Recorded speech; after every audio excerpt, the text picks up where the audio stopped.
நான் 35 வருஷமாட்டு இந்த பாறைக்கால் மடை இறக்கத்தில் நாங்கள் குடியிருந்துட்டுருக்கோம். ஆனால் முன்னெல்லாம் இப்படிலாம் மழையெல்லாம் வரவே செய்யாது. மழை வந்தாலும் தண்ணி கட்டாது. இப்போ வர்ற மழைக்கெல்லாம் வீட்டுக்குள்ளே தண்ணி வருது, வெளியெல்லாம் தண்ணி கட்டுறது. அதிகாரம் பார்க்குறாங்க. எங்களுக்கு இந்த ஓடையிலேருந்து ஆறு தூர் வரனால எங்களுக்கு தண்ணிகள்லாம் வராது.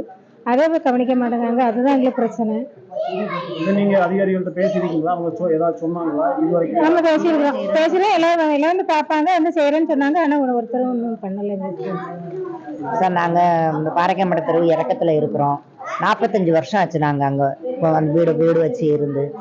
விடிய மழை பெஞ்சாலும் வெடிஞ்சு பார்த்த பிறகு ஒரு சூடு தண்ணி இருக்காது. அப்படிதான் இவ்வளோ காலமும் இருந்தது. ஆறு என்னைக்கு இப்படி நிமிர்ந்துச்சோ அதுக்கு வரை இப்போ 5 வருஷமா லேச மழை பெஞ்சாலும் போதும் தண்ணி வந்துடும். இந்த தண்ணி கூட மழை தண்ணி தான். இதெல்லாம் சொல்லி இருக்கிறோம். அவரு எம்ஆர் காந்தி சார் வரும்போது அவர்கிட்டையும் சொல்லியிருந்தோம். ஓட்டு கேட்க வந்திருந்தாங்க. அப்ப சொன்னோம், சார் எங்களுக்கு வேற எதுவுமே வேண்டாம், எங்களுக்கு எந்த இதுவும் வேண்டாம், எங்களுக்கு தேவை இந்த ஆறு சீரமைக்கணும், ஆறு தூர் வாரணும். ஆறை பத்தி தான் நாங்க இத்தனை வருஷமும் சொல்லிட்டு இருக்கோம். ஒவ்வொரு வருஷமும் இப்படி பிரச்சனை நடக்கும் போது ஆறை பத்தி தான் சொல்லுவோம். வேற எங்களுக்கு எதுவும் வேண்டாம், ஆறை கிளியர் பண்ணி தரணும்.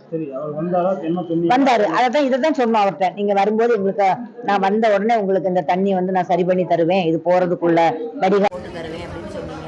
எங்களுக்கு நேற்று காலையில இருந்து தண்ணி, இன்னைக்கு காலையில 5 மணில இருந்து தண்ணி வந்துச்சு. ஒரு கரெக்டா ஒரு 9 மணி வரைக்கும் தண்ணி வீட்டுல வந்தாச்சு. 9 மணி தான் தண்ணி வீட்டுல வந்தாச்சு. யாருமே பார்க்க வரல. அது பிறகு போக தான் தண்ணி கூட தான் எல்லாரும் வந்தாங்க. ஆனா எல்லாருக்கும் மழை வந்தா சந்தோஷமா இருக்கு. நான் எங்களுக்குலாம் நல்லா மனசு கஷ்டம்தான். அந்த ஆறை மட்டும் கிளீன் பண்ணி வந்தா எங்களுக்கு நல்லா இருக்கும். கேட்டிருக்கோம். அவங்க பாக்காங்க, செய்வேன்னு சொல்லிட்டு போறாங்க. ஆனா ஒண்ணுமே செயல் பண்ண மாதிரி இல்ல. எல்லாத்தையும் மனுவும் கொடுத்துருக்கோம். ஆனா அவங்க ஒண்ணுமே செய்யல. செய்திகளை உடனுக்குடன் தெரிந்து கொள்ள உடனே சப்ஸ்கிரைப் பண்ணுங்க.